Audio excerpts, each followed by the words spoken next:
구약 성경 에스겔 16장 53절부터 59절까지 말씀을 한 절씩 교독을 하겠습니다. 53절 제가 먼저 읽습니다. 내가 그들의 사로잡힘 곧 소돔과 그의 딸들의 사로잡힘과 사마리아와 그의 딸들의 사로잡힘과 그들 중에 너의 사로잡힌 자의 사로잡힘을 풀어주어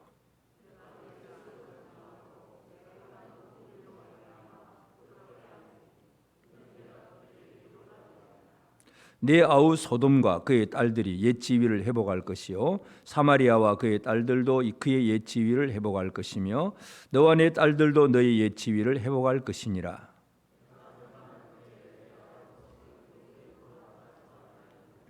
곧 내 악이 드러나기 전이며 아람의 딸들이 너를 능욕하기 전이며 너의 사방에 둘러있는 블레셋의 딸들이 너를 멸시하기 전이니라.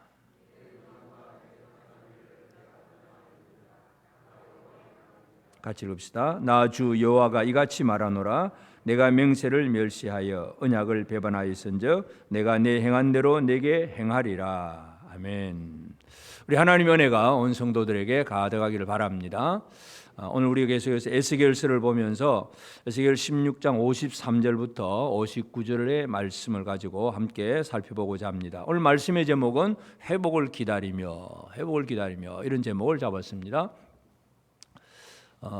책을 좋아하시는 분들은 기다리며 하면 뭔가 또 떠오르는 책 제목이 있을는지 모르겠습니다만은 유명한 노벨 문학상까지 탔던 유명한 책이 하나 있습니다. 고도를 기다리며.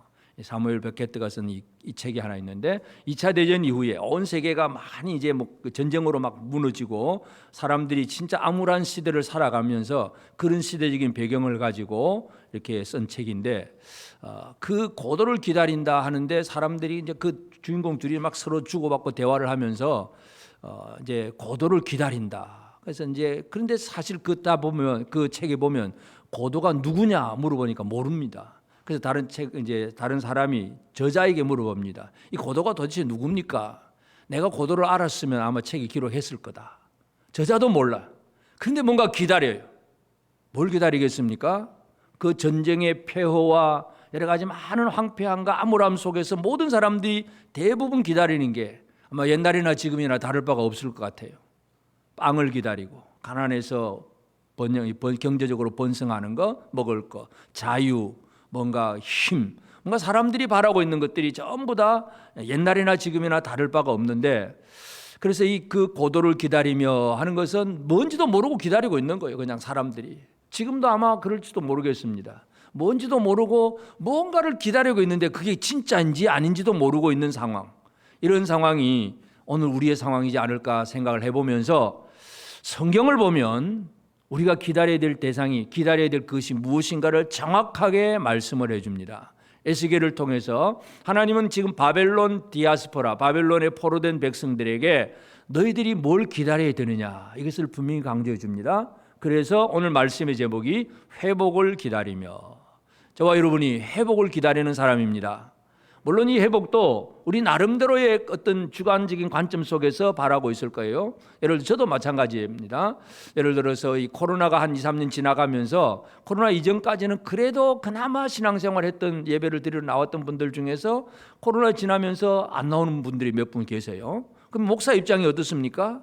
그분들이 빨리 신앙이 회복되기를 바라고 그분들이 예배가 회복되기를 기다리고 이게 목사의 심정이잖아요. 마찬가지입니다. 우리 모두가 뭔가를 기다리고 있습니다. 다 기다리고 있는데 질병 속에 있는 사람들은 치유를 기다릴 수도 있고 가난한 사람들은 이 빵 문제가 해결되기를 기다릴 수도 있겠고 뭔가 사업을 하는 사람 이 사업이 번창하는 걸 기다릴 수도 있겠고 많은 걸 기다릴 수가 있습니다.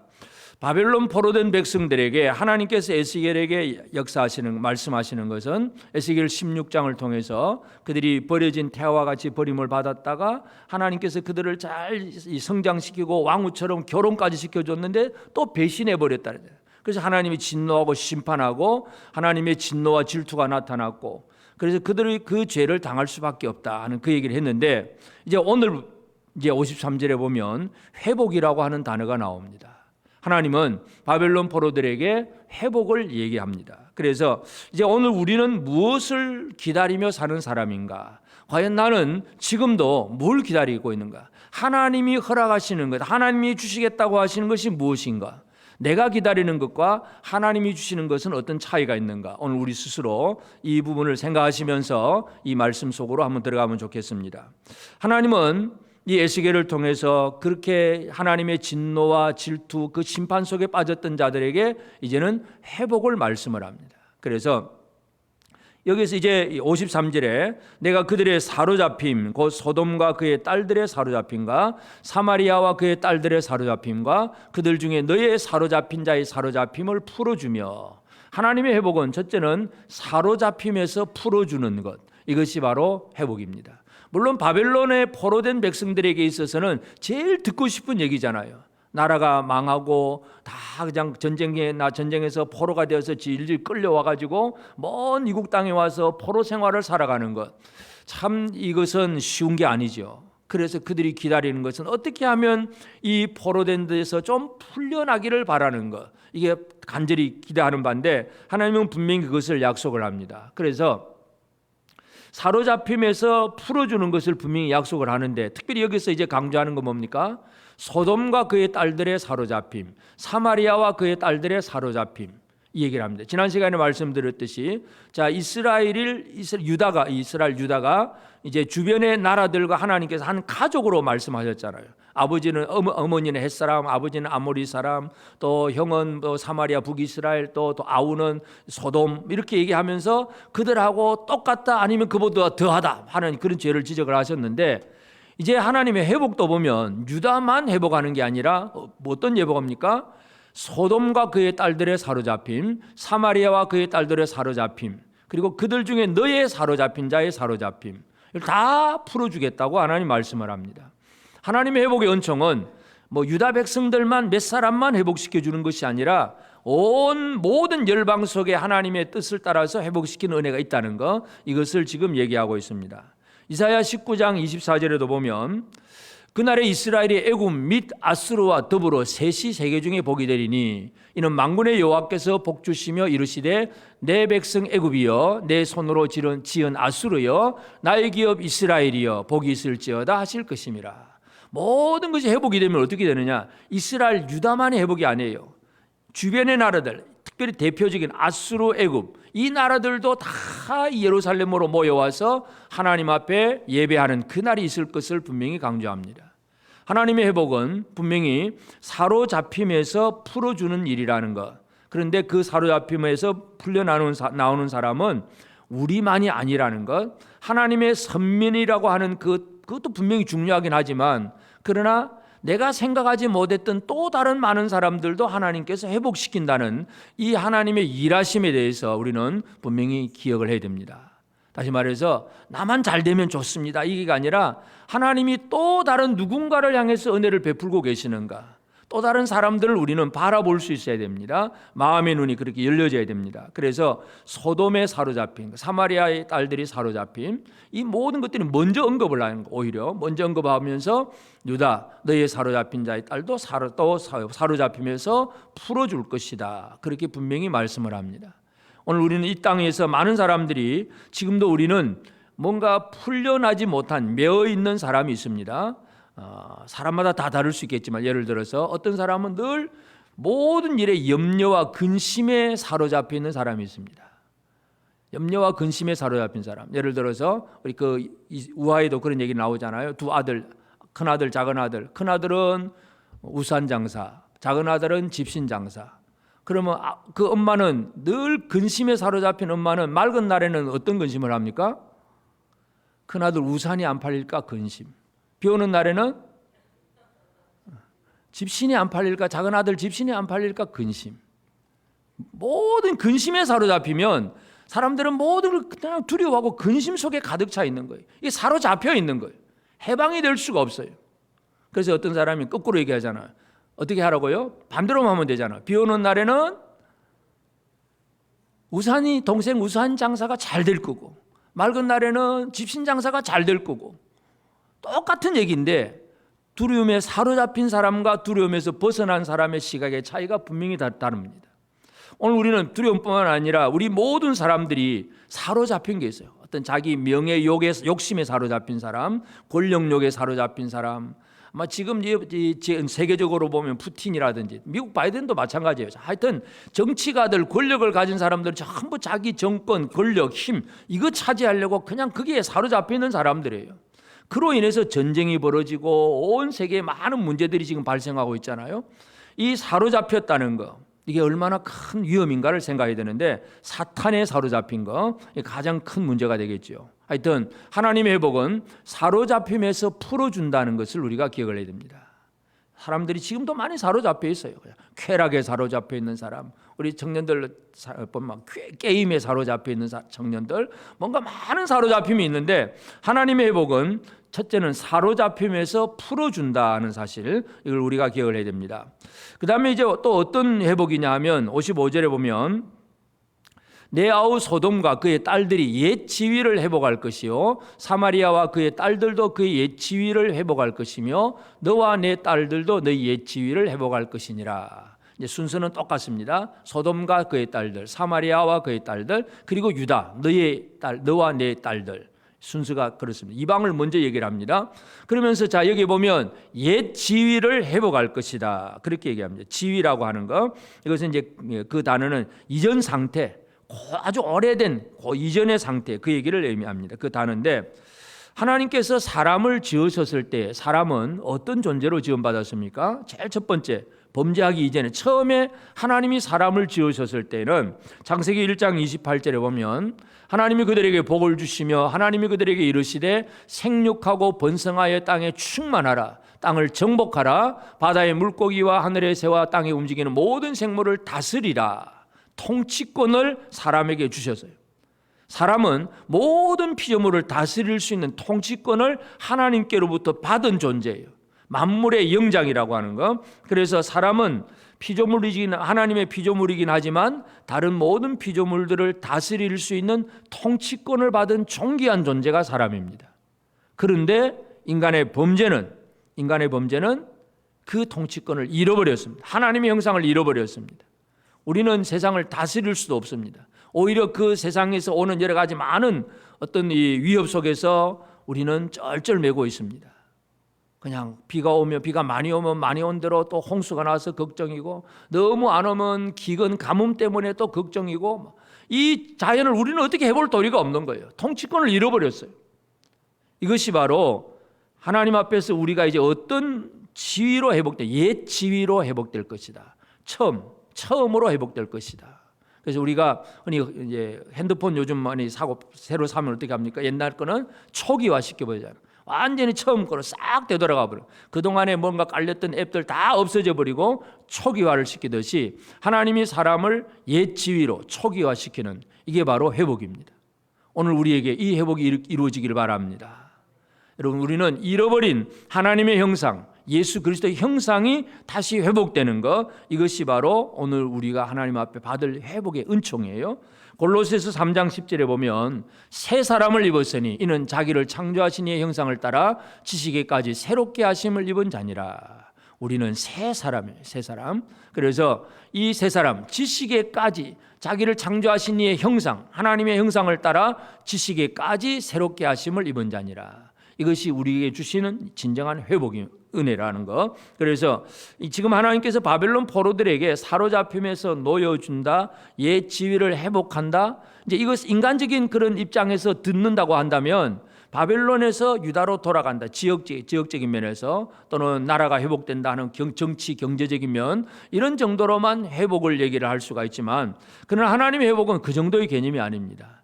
다른 이방들 지금 동시에 지금 이루어지잖아요. 동시에 사로잡힘에서 면하고 옛 지위가 회복이 되고, 또 그러면서 이제 하나님께서 하신 말씀이 54절에 보면 내가 내 수욕을 담당하고 내가 행한 이 모든 일로 말미암아 부끄럽게 하리니 그랬습니다. 그 다음에 또 58절에도 보면 내 음란과 내 가정한 일을 내가 담당하였느니라. 담당하였다. 담당이라고 하는 단어를 계속 사용을 합니다. 이 담당, 이 나사라고 하는 단어는 뭐냐 하면 들어 올린다. 이렇게 무거운 짐이 있는데 이걸 막 들어 올리는 거예요. 책임을 진다. 바로 그런 뜻이에요. 그래서 하나님께서 유다를 향해서 그들의 수욕을 담당해라. 그리고 지었던 그 어떤 이 음란과 가정한 일들을 네가 담당하라. 뭐예요? 죄에 대한 책임을 묻는 것입니다. 죄에 대한 책임. 그런데 바벨론의 그 디아스포라 백성들 그 자체가 지금 어떤 생활입니까? 나라를 잃어버리고 고향도 잃어버리고 식구들도 뿔뿔이 흩어져 있고 남의 나라에 와서 지금 그냥 겨우겨우 목숨만 부지하고 포로로 살아가는 사람들이에요. 그런 사람들, 지금 고통을 당하는, 고통 중에 있는 사람, 수욕을 담당한 사람들입니다. 그런데 참 이 성경은 아주 오묘합니다. 이 나사라고 하는, 담당이라고 하는 단어가 또 어떤 의미를 또 가지고 있느냐 하면 출애굽기 34장 7절에 보면 인자를 1000대까지 베풀며 악과 과실과 죄를 용서하리라. 용서한다는 단어가 나사입니다. 악과 죄, 과실과 죄를 나사하리라. 그러나 벌을 면제하지는 아니하고 아버지 악행을 자손 3세대까지 보응하리라. 자, 하나님 어떻게 하십니까? 인자를 1000대까지 베푸세요. 그런데 벌을 면제는 안 하는 거예요. 벌에 대한 어떤 책임을 지고 고통은 어느 정도 당하게 하세요. 그런데 근본적으로는 죄는 용서하신 거예요. 이게 바로 회복입니다. 왜 내가 하나님 우리를 은혜 주시면 아무 고통 없이 만사형통하고 어떤 문제도 없이 질병도 없이 그냥 평안하게 살면 좋을 것 같은데, 그런데 그렇지 않잖아요. 이게 담당하신 겁니다. 이것은 바벨론 포로들이 담당하고 있는 문제이기도 하고 오늘 이 시대를 살아가는 저와 여러분들도 담당하고 있는 문제예요. 지금 우리가 고통당하는 모든 문제들이 죄를 담당한 것입니다. 수욕을 담당하고 네 가정하고 음란한 일을 담당하라. 나사. 근데 이 나사라고 하는 단어는 짐을 지고 책임지고 들어 올리는 힘써야 되는 일인데 그 바탕에는 무엇이 깔려 있느냐? 용서가 깔려 있습니다. 만약에 하나님께서 우리 죄를 있는 대로 다 물으신다면 우리는 결코 살아남을 수가 없습니다.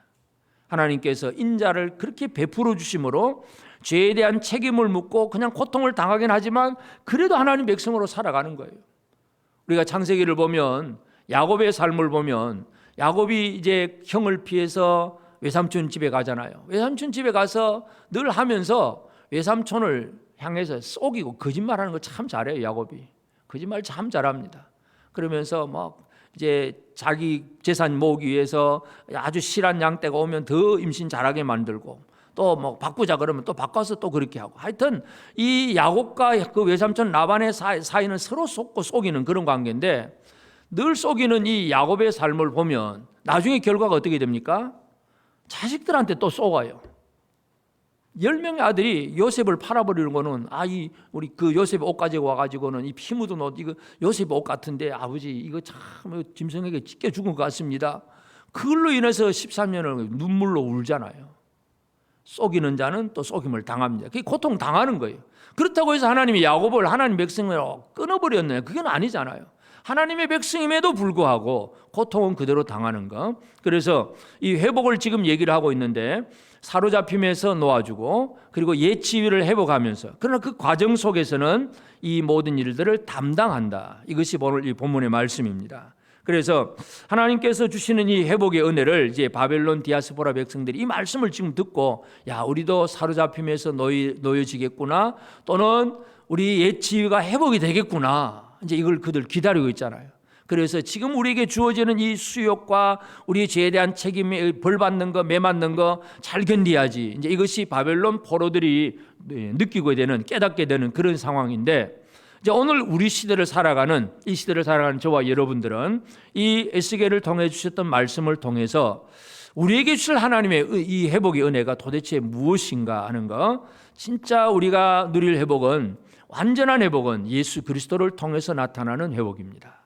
예수님이 땅에 오셔서 하셨던 일이 뭐냐면, 예수님이 오셔서 하신 일이 누가복음 4장 18절, 주의 성령이 내게 임하셨으니 이는 가난한 자에게 복음을 전하게 하시려고 내게 기름을 부으시고 나를 보내사 포로된 자에게 자유를, 눈먼 자에게 다시 보게 함을 전파하며 눌린 자를 자유롭게 하며. 예수님이 땅에 오셔서 하셨던 사역이 뭐냐? 사로잡힌 자를 자유를 주시는 것. 이게 예수님의 사역이에요. 그래서 오늘 우리는 나는 무엇에 사로잡혀 있는가? 이거 우리가 잘 기억을 해봐야 되겠죠. 대부분의 많은 사람들이 죄와 사망의 권세 아래 지금 사로잡혀 있습니다. 죄를 벗어날 수도 없어.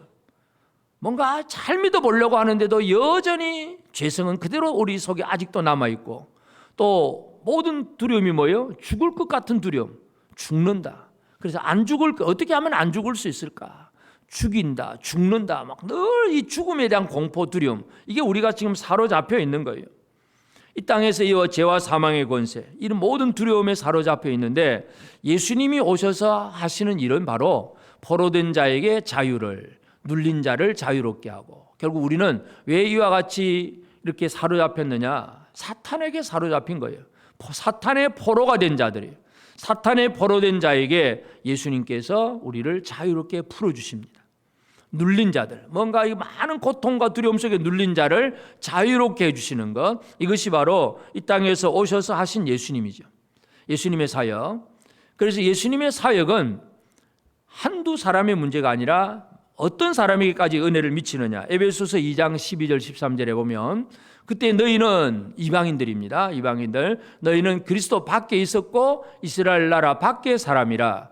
약속의 언약들에 대하여는 외인이요 세상에서 소망이 없고 하나님도 없는 자이더니, 이제는 전에 멀리 있던 너희가 그리스도 예수 안에서 그리스도의 피로 가까워졌느니라. 결국은 회복이 어떤 회복까지 이루어집니까?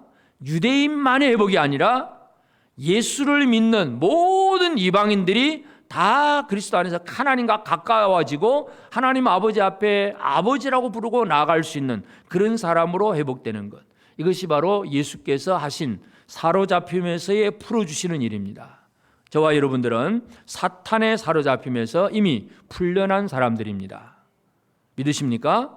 나는 사로잡힘에서 풀려난 사람, 사탄에게서 노임받은 사람이에요. 두려움과 염려와 근심에서 풀려난 사람들입니다. 아멘. 그런데 시간만 지나면 내일이면 또 걱정하시죠. 또 두렵습니다. 두려움을 완전히 벗어나셨습니까? 아멘의 소리가 아주 작네요.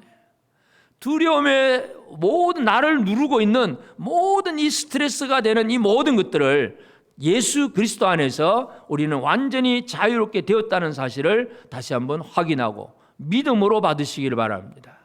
예수 믿는 것은, 예수님은 우리의 모든 것을 자유롭게 만들어 주셨어요. 눌린 자를 자유롭게 하고, 내가 무엇에 눌려 사는 사람인가 다시 한번 기억하면서, 그래서 예수님의 이 땅에서 오셔서 우리를 회복하시는 것은 이 포로에서 사로잡힘에서 풀어주는 일, 그 다음에 또 뭐예요?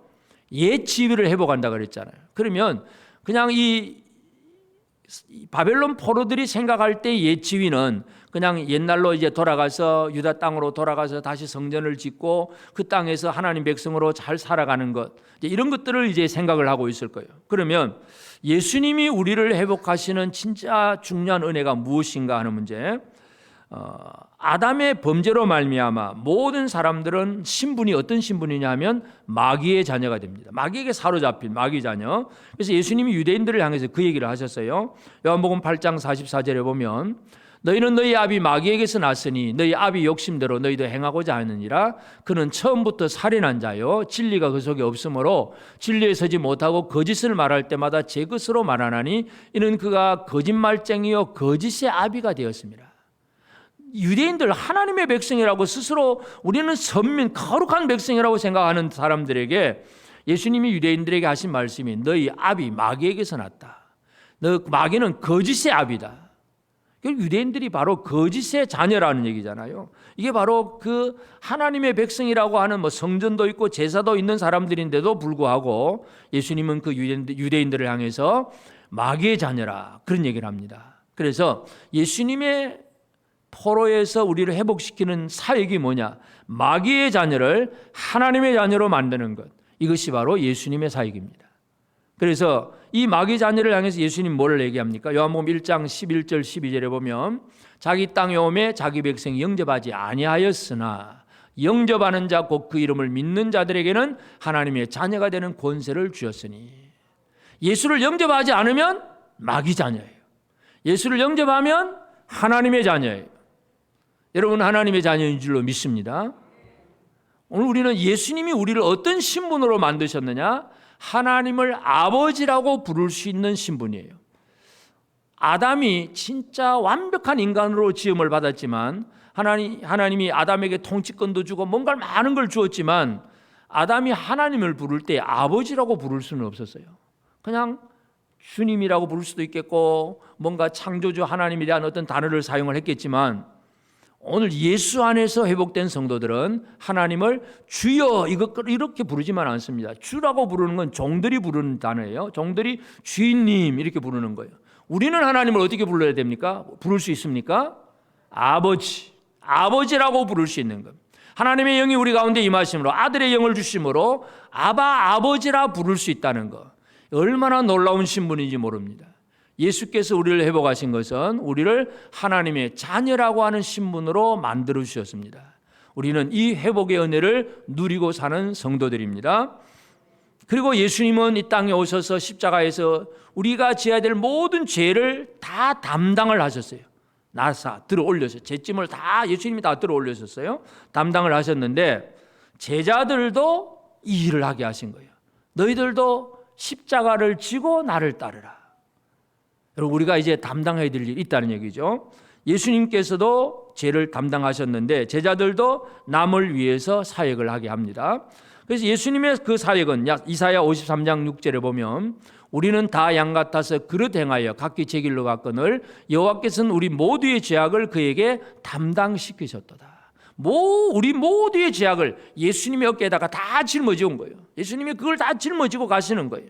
이게 바로 예수님께서 담당하시는 건데 이 담당이라고 하는 단어는 짊어진다는 단어도 되기도 하고 또 한 가지는 뭐냐면 만난다 하는 그 단어예요. 만난다, 직면한다. 다시 말해서 예수님은 우리의 죄의 문제를 외면하지 아니하고 직면하신 예수님입니다. 우리는 우리의 죄도 스스로 외면할 수도 있습니다. 나는 죄 지어놓고도 나 안 지었어. 그리고 죄 몰라. 이렇게 생각할 수도 있겠지만 예수님은 우리의 모든 죄를 철저하게 직면하시고 그걸 다 담당하신 거예요. 이게 파가라고 하는 단어인데 이 담당하다. 예수님의 사역이 그것입니다. 그러면서 예수님은 제자들에게 너희도 자기 십자가를 지고 나를 따르라. 그 십자가 지는 일은 결국은 다른 사람을 위해서 뭔가 책임지고 그들의 문제를 외면하지 아니하고 그들에게 나아가서 접근하고 대화하고 그들을 위해서 뭔가 하는 것. 이게 바로 십자가 지는 일입니다. 꼭 문자적으로 나무에 매달려서 막 십자가 나무에 매달려 못 박는 이게 아니라 누군가를 위해서 형제를 위해서 뭔가를 헌신하고 사역할 수 있는 이 사람이 되는 게 중요합니다. 사도 바울은 물론 많은 면에서 어떤 그런 일들 비슷한 일도 하지만 데살로니가 후서 1장 11절에 보면 이러므로 우리도 항상 너희를 위하여 기도함은 이것이 바로 십자가 지는 생활이에요. 너희를 위하여 기도함은 우리 하나님이 너희를 그 부르심에 합당한 자로 여기시고 모든 선을 기뻐함과 믿음의 역사를 능력으로 이루게 하시고 바울은 데살로니가 교회를 위하여 기도합니다. 이게 바로 예수님께서 담당해라. 네가 담당하고 네가 짐을 좀 지고 그 얘기입니다. 여러분은 지금 옆에 있는 형제들을 향해서 뭔가 좀 담당하고 있는 것 계십니까? 한번 쳐다보시고 뭔가 좀 담당하셨습니까? 잘 살든 못 살든 난 몰라. 내버려 두셨습니까? 외면하셨습니까? 직면하셨습니까? 직면하고 이 형제 문제가 이런 아픔이 있구나. 이렇게 연약하구나. 그럼 어떻게 합니까? 도와주고 위로하고 격려하고 기도하고 뭔가 직면을 하면 그 일이 안 할 수가 없잖아요. 다 몰라. 나는 그냥 나 혼자 잘 먹고 잘 살 거야. 이러면 아무것도 할 일이 없어요. 예수님의 십자가는 모든 죄인의 죄를 담당하신 것이고 이건 바로 오늘 저와 여러분들의 모든 문제를 예수 안에서 우리 죄에 대한 문제가 해결되었다는 것인데 이제 이것은 우리로 하여금 또 다른 누군가를 위해서 뭔가 할 수 있는 길을 만드신 것이다. 이제 이거 우리가 짊어지고 가야 됩니다. 담당을 해야 됩니다.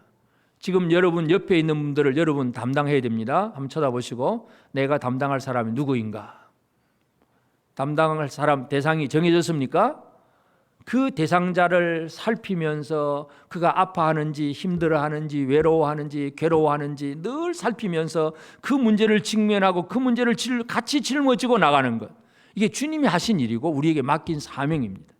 이 사명을 감당하게 되기를 바랍니다. 그래서 회복은 바로 이런 일들을 통해서 회복이 완벽하게 이루어집니다. 그래서 오늘 우리는 예수 그리스도로 말미암아 이루어지는 완전한 회복을 받아 누리는 우리 성도들의 삶이 되어져야 됩니다. 그래서 이 회복을 누리는 자로서 우리는 어떻게 살아가야 되느냐? 우리가 회복을 누리는 자로서 또 우리가 기억해야 될 부분이 하나가 있습니다. 56절에 보면 네가 교만하던 때에 네 아우 소돔을 네 입으로 말하지도 아니하였나니, 그런 말씀을 하셨어요. 네가 교만하던 때에 소돔을 네 입으로 말하지도 않았다.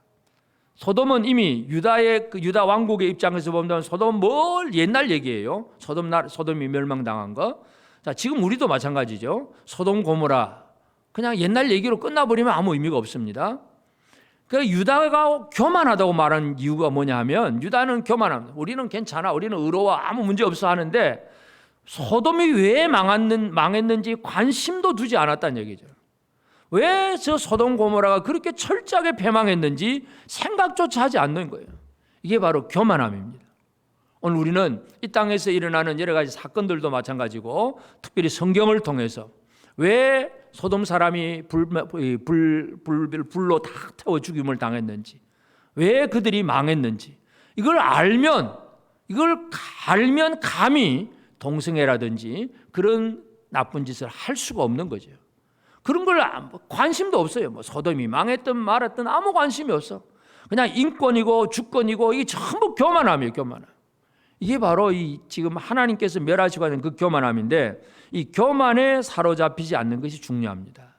오늘 우리가 하나님의 회복의 은혜를 누리는 사람으로서 오늘 우리는 특별히 기록된 성경을 통해서도 배우고 뭔가 깨닫고 교훈을 받고, 그래서 그 말씀 안에서 우리의 삶을 바르게 살아나는 거, 이게 가장 중요합니다. 성경을 기록한 목적이 뭐냐? 로마서 15장 4절에 보면 무엇이든지 전에 기록된 바는 우리의 교훈을 위하여 기록된 것이니 우리로 하여금 인내로 또는 성경의 위로로 소망을 가지게 함이니라. 이 기록된 성경은 왜 기록했습니까? 우리의 교훈을 위하여 기록된 것이다. 여러분, 우리가 성경을 읽을 때에 그냥 내가 어떤 위로를 얻을 수도 있습니다. 그냥 고난 중에서 성경 읽으면서 마음의 위로를 받을 수도 있습니다. 또는 내가 알지 못했는데 하나님이 약속하신 걸 가지고 소망을 얻을 수도 있습니다. 여러 가지 성경을 통해서 우리에게 교훈이 되기도 하고, 내가 어떻게 살아가야 되는지 삶의 길이 나타날 수도 있고, 그래서 성경을 읽는 거예요. 그냥 성경 일자해서 그냥 할 수 없이 읽어가는 게 아니라 성경을 통해서 교훈을 받고 위로도 받고 소망도 얻는 이 놀라운 은혜가 주어지기 때문에 그렇습니다. 그래서 교만에 사로잡히지 않으려면 이 성경 통해서 이 하나님이 어떤 사람에게 복 주시고 어떤 사람은 멸하시고 하나님은 어떻게 일하셨는가, 성경을 통해서 끊임없이 우리가 되뇌이고 되새기고 배우는 그 일들을 해나가야 됩니다. 그래서 우리는 특별히 오늘 우리 대한민국 성도들, 이 땅에 이스라엘 유대인이 아닌 주변의 모든 사람들이 이방인이잖아요. 아까 에베소서 2장 12절을 읽었는데 한번 더 보면 에베소서 2장 12절, 그때 너희는 그리스도 밖에 있었고 이스라엘 나라 밖의 사람이라 약속의 언약들에 대하여는 외인이요 세상에서 소망이었고 하나님도 없는 자이더니. 우리는 진짜 하나님도 없는 진짜 외인들이었어요. 그런데 우리는 회복의 은혜를 받은 거예요. 더 겸손함으로 하나님 앞에 설 수밖에 없는 거예요. 우리는 이 구원받는 일에 있어서 절대적인 하나님의 은혜 때문에 내가 구원받았다는 사실을 다시 한번 기억하면서, 동시에 아직도 내 주변에는 이렇게 구원받아야 될 그런 이방인들이 많이 있다는 것, 그들을 향해서도 우리가 좀 열린 마음을 품어야 됩니다. 지금 이 에스겔을 통해서 하나님께서 말씀하시는 것은 유다의 회복을 얘기하는데, 특별히 순서를 잘 보면 소돔과 그 딸들, 그 다음에 이 사마리아와 그 딸들, 그리고 너 유다와 그의 딸들, 순서를 그렇게 얘기합니다. 왜 그렇게 얘기하면서 그 54절 뒤에 보면 이는 내가 그들에게 위로가 됨이라. 왜 위로가 될까요? 이방인들이 위로를 받습니다. 유대인들이 더 복 받을 줄 아는데 유대인들이 나중이야. 이방인이 먼저 복을 받아.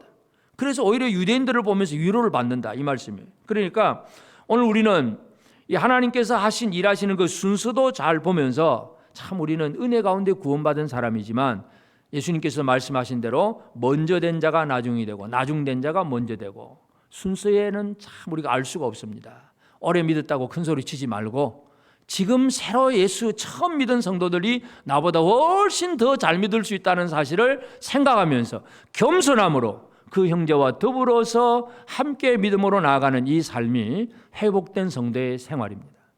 교만에서 벗어나기를 바랍니다. 또 한 가지, 우리는 하나님의 거룩한 자녀로서 능력을 당하지 않아야 됩니다.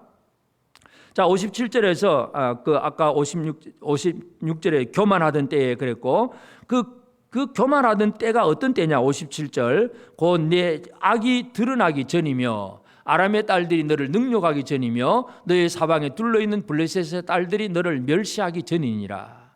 교만이 드러나면 어떻게 됩니까? 주변에 아람 또 블레셋 이런 주변 사람들이 너를 능욕하고 멸시한다는 얘기죠.